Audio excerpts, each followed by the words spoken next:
শবে কদর পাওয়ার সহজ উপায় কি?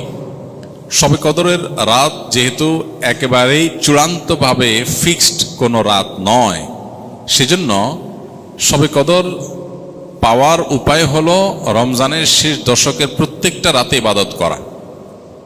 প্রত্যেকটা রাতে ইবাদত করার যদি সুযোগ না হয়, তাহলে কমপক্ষে বেজোড় রাতগুলোতে ইবাদত করা।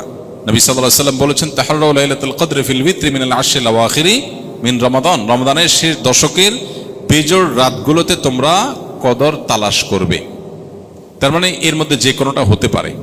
আল্লাহ তাআলা বিষয়টাকে উজ্জ্বল রেখেছেন কেন? হাফেজ ইবনে হাজার আসকালানী রহমতুল্লাহ আলাইহি বিশ্ববিখ্যাত হাদিস ব্যাখ্যাতা, হাদিস বেত্তা, তিনি সহিহ বুখারীর বিখ্যাত ব্যাখ্যা গ্রন্থ ফাতুল বারীতে লিখেছেন যে আল্লাহ রাব্বুল আলামিন লাইলাতুল কদর নির্দিষ্ট একটা রাতকে ফিক্সড করে না দিয়ে, এই যে শেষ দশক আবার বেজোড় রাতগুলোর মধ্যে সম্ভাবনা বেশি, এটা করেছেন যাতে করে আমরা বেশ কয়েকটা রাত ধরে ইবাদত করতে পারি। এখন মনে হতে পারে এটা তো আমাদের কষ্ট হচ্ছে, আমাদের জন্য বোঝা হলো, ফিক্সড হলো তো আমাদের জন্য সহজ হয়ে যেত। মরার পর যখন আমল নামা হাতে পাবো, তখন মনে হবে ইস, এই লাইলাতুল কদর আল্লাহ শেষ 10 রাতের মধ্যে রেখেছেন, পুরো রমজানে রাখতেন তাহলে 30 রাত ধরে ইবাদত করতে পারতাম। কারণ তখন লাভটা চোখে আসবে এবং দেখা পড়বে। তো এই জন্য লাইলাতুল কদরের জন্য শেষ রাতে বেশি বেশি ইবাদত করতে হবে। এটা হলো লাইলাতুল কদর পাওয়ার সহজ উপায়।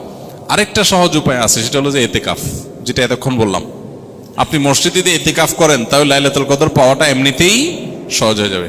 এমনকি ইতিকাফকারী ব্যক্তি, যদিও শেষ দশকে নবী সাল্লাল্লাহু আলাইহি ওয়াসাল্লাম রাত জেগে থাকতেন, যদি কোনো কারণে তিনি ঘুমাতে হয়েছে, ঘুমিয়েছিলেন, তারপরে ইতিকাফকারী ব্যক্তি ঘুমাইলেও সেটা ইবাদতের মধ্যে।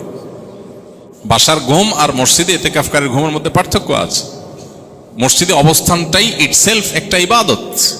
অতএব আপনি যদি চান যে আমার লাইলাতুল কদর মিস না হোক, তাহলে তার জন্য সবচেয়ে মোক্ষম সুযোগ এবং সবচেয়ে সহজ উপায় হলো ইতিকাফ করা।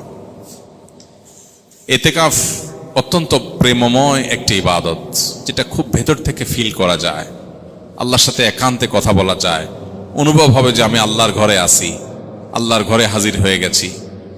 সবাই বের হয়ে যাচ্ছে, আমি বের হচ্ছি না, কারণ আমি আল্লাহর ঘরের বন্দী, নিজেকে বন্দী করে ফেলেছি। অন্যরকম এক ফিল আসবে ইনশাআল্লাহ।